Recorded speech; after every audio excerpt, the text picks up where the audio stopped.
Nous sommes présentement sur la rue Saint-Denis et nous aimerions savoir si les gens connaissent le principe de simplicité volontaire. Allons voir. Qu'est-ce que la simplicité volontaire? La simplicité volontaire, c'est... Oh boy! C'est une grosse question. C'est vivre et laisser vivre. C'est le fait de... je crois que c'est le fait de moins consommer. De moins consommer. Ouais, pas décroissant, mais c'est le fait, par exemple, de simplifier la vie. C'est de prendre les choses comme elles viennent, puis de prendre la vie simplement. Par rapport à la consommation, je sais comme de consommer faiblement, comme juste le strict nécessaire. Je pense que ce serait ça, là, d'y aller le minimum qu'on a besoin, puis de se poser la question, est-ce que j'en ai vraiment besoin? Consommer le moins possible et utiliser ce qu'on a pour vivre. La simplicité volontaire, oui, c'est d'abord être simple d'abord envers soi-même, d'abord être conscient de que finalement on n'est pas grand-chose et que apprendre à être modeste aussi soi-même et vis-à-vis des autres, c'est se respecter aussi. Je sais. C'est un choix de vie, un way of life. C'est décider de vivre avec beaucoup de simplicité. Je pense que je suis pas sûr si ça englobe le régime alimentaire, toute une façon de vivre, je pense. La simplicité volontaire. Ces adeptes, encore peu nombreux au Québec, ont volontairement choisi de quitter leur emploi, gagner moins d'argent, consommer moins, pour vivre mieux. Alors, on s'en va chez France La Montagne, une simpliste volontaire. Venez avec moi.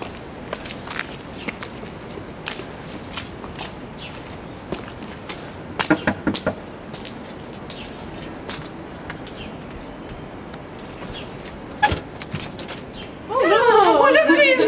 Enchantée! Comment allez-vous? Très bien, entrez. Ok, on s'en va? France, notre adorable simplivoliste, a accepté de témoigner devant nous et nous a accueillis chez elle. Nous découvrons donc son appartement, ainsi que son lapin flocon. La première chose que nous voulions savoir était comment avait-elle découvert le concept de simplicité volontaire. J'avais plus de temps pour moi, donc je savais plus moi qui j'étais, qu'est-ce que j'aimais faire. Fait que ça m'a pris comme 6 mois à tout évaluer ça. Qu'est-ce que j'aime faire, me retrouver. Puis ces 6 mois-là aussi, je n'avais pas d'emploi, puis ça m'a permis de découvrir que je pouvais vivre, à condition que j'arrive à trouver environ 100 à 200 $ par mois de revenus supplémentaires. Évidemment, à condition que je diminue les dépenses. Puis c'est un peu là qu'arrive la simplicité volontaire. Puis c'est un peu à ce moment-là aussi que j'ai découvert le concept de la simplicité volontaire. Est-ce que tu penses que les gens sont au courant de ce qu'est la simplicité volontaire? Non, ils ne sont pas au courant, pas du tout, c'est certain. Je voulais savoir si vous savez qu'est-ce que la simplicité volontaire. La simplicité volontaire? Non, je ne sais pas. C'est une très bonne question. Je ne sais pas. Je sais pas vraiment. La simplicité, c'est volontaire. C'est une prendre dépourvu, c'est...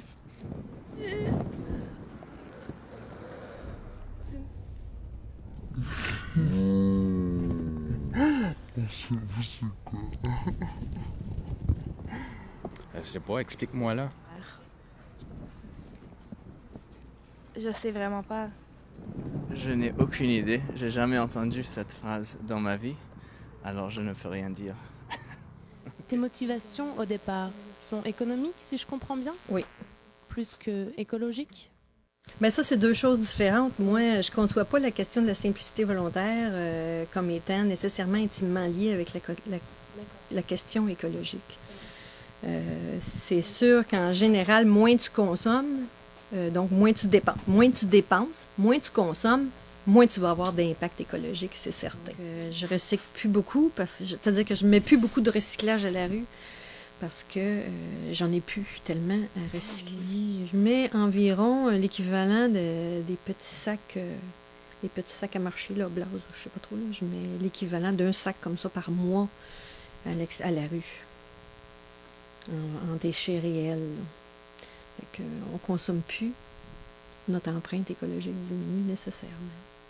Je me donne encore une autre année là, pour vraiment être déchet 0, 0, 0, 0. Maintenant, avec les problèmes économiques qu'on vit, il y a beaucoup de gens qui se retrouvent dans la simplicité involontaire, mais peut-être qu'à travers l'involontaire, ils vont découvrir le volontaire. Nous nous en allons maintenant interroger un professeur du HEC pour connaître son avis sur la simplicité volontaire. Vous savez, c'est pas un concept nouveau. Henri David Thoreau, il y a 200 ans à peu près, faisait déjà de la promotion de la simplicité volontaire. Pour lui, les gens n'avaient pas besoin de maison, on n'avait besoin que d'une caisse de la forme d'un cercueil et ils pouvaient bien vivre là-dedans. Maintenant, moi personnellement, j'aimerais pas tellement ça. Selon vous, est-ce que la simplicité volontaire est un moyen pour sortir de la crise économique ou environnementale? Mon Dieu, je pense que la plupart des économistes ne voient ça ni comme une solution, ni comme un problème aux deux crises. La crise économique est une crise d'endettement. Et puis, bon, peut-être que la simplicité volontaire peut aider à la crise, en fait, parce que les gens doivent absolument se mettre à épargner à nouveau, épargner plus. Une solution passe par la réduction de la consommation. Pour l'environnement, maintenant, les économistes sont assez optimistes par rapport à cette question-là. On pense que les humains ont toujours trouvé des moyens de résoudre les problèmes et on n'a jamais manqué de ressources, par exemple. Et puis, mon Dieu, peut-être qu'on va tout simplement repousser un peu plus loin le moment où on va devoir trouver des solutions, tout simplement. Ils vont vous dire qu'ils travaillent, là, que c'est une grosse gestion, qu'ils sont obligés, ah mon Dieu, pauvres riches. Mais bon, moi je ne conçois pas qu'on puisse mieux vivre en donnant 8 heures de sa journée pendant 50 ans, presque, à quelqu'un d'autre. Je le concevais autrefois, mais maintenant je ne conçois plus ça. La simplicité volontaire, ça va à l'opposé complètement de toute la publicité et tout le système capitaliste qui est organisé pour faire consommer, pour faire dépenser. Parce que le capitaliste, il produit des choses. Le seul moyen qu'il puisse faire de l'argent, c'est qu'il vende ce qu'il produit. Donc, il doit te convaincre qu'il faut que tu achètes ce que lui produit. Finalement, ta manière de vivre la simplicité volontaire est très individualiste. C'est les choses qu'on choisit pour être heureux. La simplicité volontaire, c'est ça le but essentiel, c'est de trouver le bonheur pour soi. Tu décides de gérer ton temps comme tu veux, il n'y a plus de... C'est ton temps. C'est vraiment extraordinaire. Ça a l'air simple de dire ça, hein? C'est mon temps, c'est quelque chose d'assez extraordinaire. C'est pas le temps de ton patron, c'est pas le temps de tes enfants, c'est pas le temps de je sais pas quoi, c'est mon temps. C'est la chose la plus précieuse qu'on a. La simplicité volontaire est peut-être une pratique à la base égocentrique. Mais ne peut-on pas dire qu'elle est surtout une dose de fraîcheur dans un monde où la simplicité est trop souvent délaissée?